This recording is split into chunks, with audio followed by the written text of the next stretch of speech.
2024 লোকসভা নির্বাচন উত্তর পূর্বে রাজ্যের ত্রিপুরার। এই ত্রিপুরার দুটি লোকসভা আসন পূর্ব ত্রিপুরা এবং পশ্চিম ত্রিপুরা। বাম কংগ্রেস কি জোট করে লড়াই করবেন না একাই লড়াই করার ডাক? বিশেষ করে জনমত সমীক্ষার পূর্বাভাস, শান্তি অবাধ সুষ্ঠু পরিবেশে কিন্তু ভোট চাইছে বিরোধীরা। এপ্রিল মাসে সম্ভবত ভোট। এদিকে কংগ্রেস বিধায়ক সুদীপ রায় বর্মনের দাবি, তিনি জানিয়েছেন শান্তি পরিবেশে ভোট যদি হয় তাহলে বিজেপি হারবে।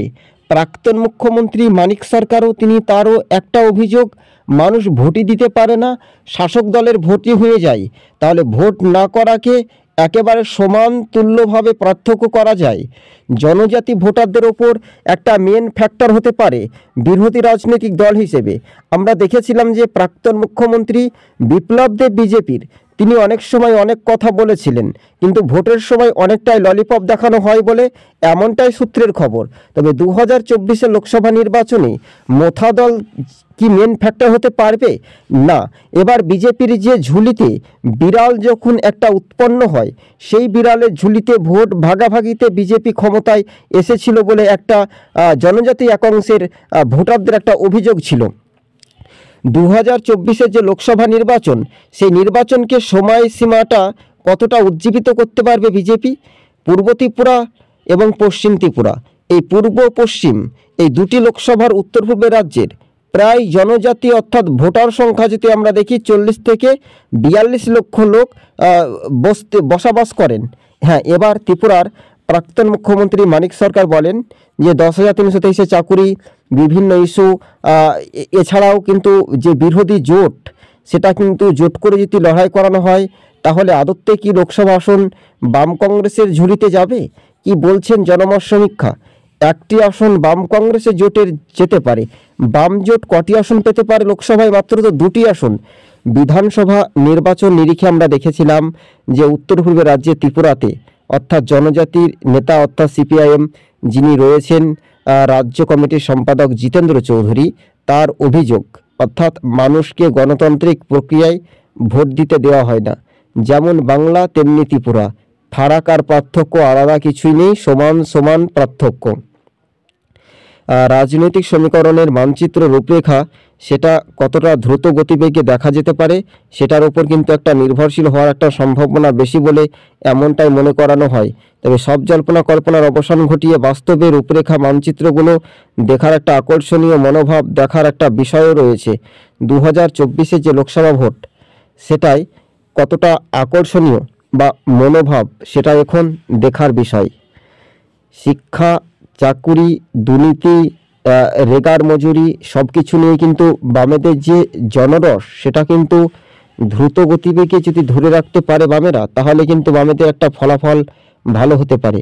25 বছরের শাসনের পর বিজেপি যখন দ্বিতীয়বার 23-এর নির্বাচনে ক্ষমতায় এসেছে, তখন একটা ভোট কাটাকাটির অংশে, এমনটাই অভিযোগ করেছেন জিতেন্দ্র চৌধুরী। হ্যাঁ, এবার রাজনৈতিক সমীকরণের মানচিত্র রূপরেখা দ্রুত গতিবেগে যাওয়ার একটা সম্ভাবনা বেশি, কেননা রাজ্য রাজনীতির একটা সমীকরণ বা রাজনৈতিক একটা আলাদা আলাপ আলোচনা বিভিন্ন পর্যালোচনা করে দেখা গিয়েছিল যে রাজনৈতিক সমীকরণের মানচিত্র রূপরেখা সেটা যদি স্বাভাবিকভাবে হয় তাহলে ত্রিপুরার জনজাতি ভোটারদের কাজ, যেটি আলাদা রাজ্য ভাগ হওয়ার জন্য সম্ভাবনা হয়েছিল, সেটা কিন্তু পাহাড়ের এডিসি ভিলেজের ভোটারদের ওপর কিন্তু নির্ভরশীল করে।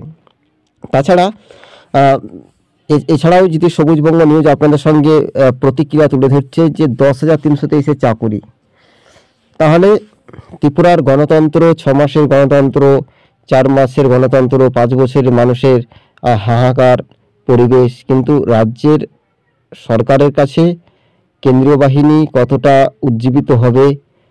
বিএসএফ জওয়ানদের দিয়ে কিন্তু শান্তি অবাধে ভোট হওয়ার সম্ভাবনা বেশি হওয়ার চান্স খুবই কম, কেননা রাজ্য সরকারের মদতে চলে। দেখতে পাচ্ছেন বিজেপির নেত্রী পাপিয়া দত্ত, তিনি একসময় বামেদের দল করতেন, পরবর্তী তিনি বিজেপিতে জয়েন করার পর থেকে সেটা কিন্তু বাহিনীর তাণ্ডব কিন্তু ত্রিপুরাতে শুরু হয়েছিল।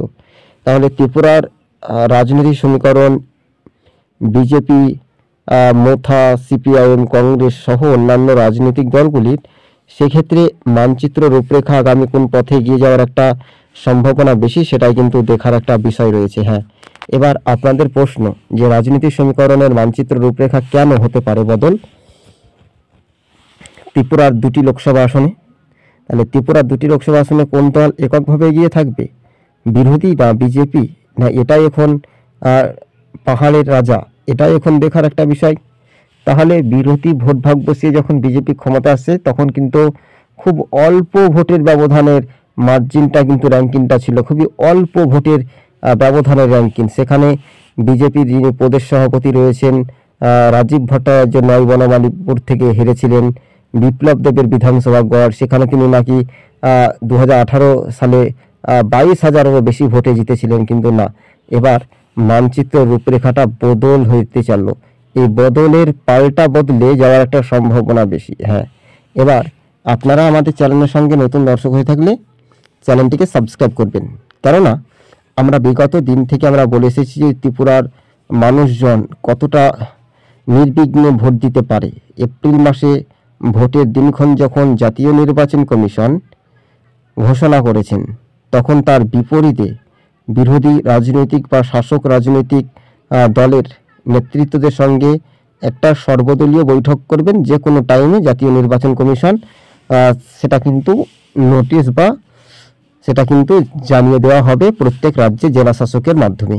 হ্যাঁ, এবার বিপ্লব দেব তাদের নিজের রাজ্য ছেড়ে তিনি ভিন রাজ্যে দায়িত্বশীল প্রভাবী। কিন্তু হ্যাঁ, এবার সিপিআইএমের যে গড় ত্রিপুরার 35 বছর ক্ষমতা থাকার পর তারা 25 বছর ক্ষমতা থাকার পর কিন্তু যে বিজেপি 10 বছরে পা রাখলো সেটা কতটা উজ্জীবিত হবে না 24-এ লোকসভা নির্বাচনে বিজেপি ক্ষমতায় হারার পর থেকে দখল নিয়ে বাম কংগ্রেস, এটাও তো হতে পারে স্বাভাবিক। কিন্তু মানুষের গণতান্ত্রিক প্রক্রিয়া স্বাভাবিকভাবে বলা যেতে পারে আগামী কোন পথে এগিয়ে যাওয়ার একটা সম্ভাবনা বেশি, সেটা এখন দেখার বিষয়। প্রিয় দর্শক বন্ধু, এই ছিল আজকে আমাদের যে সরাসরি উত্তর পূর্ব ত্রিপুরা ও উত্তর পূর্ব রাজ্যের পূর্ব ত্রিপুরা ও পশ্চিম ত্রিপুরা লোকসভার 2টি আসনে কিন্তু হাড্ডাহাড্ডি লড়াই। দলীয় প্রার্থীদের সমর্থনে কিন্তু নির্বাচনী প্রচার তুঙ্গে শুরু করে দিচ্ছেন শাসক বিরোধী। এবার খেলাটা জমে যেতে পারে। খেলাটা কতটা জমবে, এপ্রিল মাসে সম্ভবত 16 তারিখের মধ্যেই ভোট হওয়ার একটা সম্ভাবনা অনুমান করেছেন জাতীয় নির্বাচন কমিশন, যেটা সর্বদলীয় বৈঠকে একটা সিদ্ধান্ত নেওয়ার একটা সম্ভাবনা বেশি বলে এমনটাই মনে করছেন রাজনৈতিক মহল। হ্যাঁ, এবার 2024-এর লোকসভা ভোট, সেই ভোটকে সামনে রেখেই শাসক বিরোধী কতটা উজ্জীবিত হবে এটাও এখন দেখার বিষয় রয়েছে। এবার ত্রিপুরাতে চতুর্মুখী লড়াইয়ে হাড্ডাহাড্ডি লড়াই, পূর্ব ত্রিপুরা ও পশ্চিম ত্রিপুরা 2টি লোক